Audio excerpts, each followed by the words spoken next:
40 لوگوں کی لاشیں پڑی ہوئی ہیں اندر.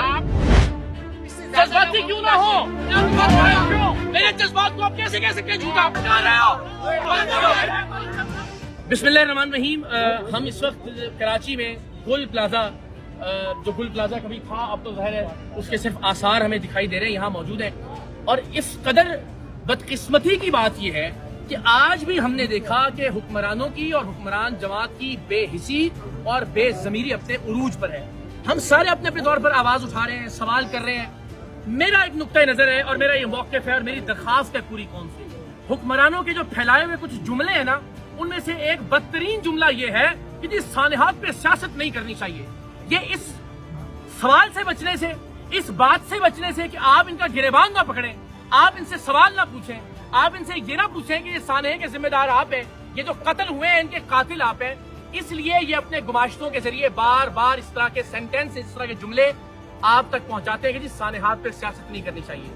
آپ نے اس قوم کو کتنی مشکلات میں ڈالا ہے. 2 دن بعد کوئی ایک اور مشکل پڑے گی اور یہ سارے کیمروں کا رخ, سارے سوالوں کا رخ اس ایشو کی جانب مڑ جائے گا. تو آج موقع ہے سوال کرنے کا.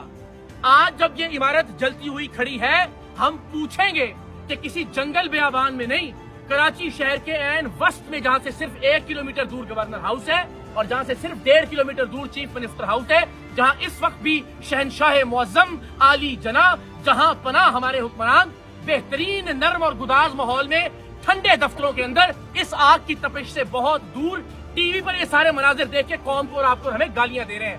ہم سوال کریں گے کہ آپ ذمہ دار تھے. ہم پوچھیں گے کہ کوئی سکیم 33 یا ماڑی پور کی بات نہیں ہے. کراچی کے ایم اے جناح روڈ کا گل پلازا ہے جو کراچی کی علامت سمجھا جاتا ہے, کراچی کا سمبل تھا. اسے آگ لگ گئی اور اب بھی 40 لاشیں اس وقت موجود ہیں اس عمارت بلڈنگ کے اندر. اور اگر ہم سوال کریں تو آپ کہیں کہ جی سانحات پہ سیاست نہیں کرنی چاہیے. ہم اندر گئے, لوگوں سے بات کر رہے ہیں, ان کی ڈھارس بندھانے کی کوشش کر رہے ہیں, انہیں دلاسا دینے کی کوشش کر رہے ہیں. اور پیپلز پارٹی کے امیدوار جو کہ میئر صاحب کے ساتھ تشریف لائے تھے, گارڈوں کے ساتھ اور اپنے گنڈوں کے ساتھ, وہ آ کے کھڑے ہو گئے کیمروں کے سامنے. ہم نے کہا معقول آدمی لگتا ہے کوئی ویسٹ کوٹ وغیرہ کوٹ شوٹ پہنا ہوا ہے. پہلا جملہ, گولڈن مارکیٹ میں, ٹیمبر مارکیٹ میں اس طرح کا سانحہ پیش آیا ہے. ہم نے تمام گولڈن مارکیٹ کو نئے سرے سے بنا کے دیا اور تمام لوگوں کے بزنس کو فعال کیا. اسی طرح ٹیمبر مارکیٹ میں بھی یہی ہوا ہے. تو الحمدللہ ہم اپنے ان دوستوں کو, اپنے ان بھائیوں کو کسی لمحے تنہا چھوڑنے کے سوال تو یہ ہے ہی نہیں نا. سوال تو گزارش یہ ہے, وہ جس ماں کا بچہ مر گیا وہ واپس لا دیجئے, نہیں سوال ہوں گے. اگر وہ بچہ واپس نہیں آ سکتا تو ہم پہلے تو اس کی بات کریں. مال دولت کی بات کریں, ٹھیک ہے, ہمیں میری بس بات صحیح ہے, میری بات اور کم سے کم کسی اور ماں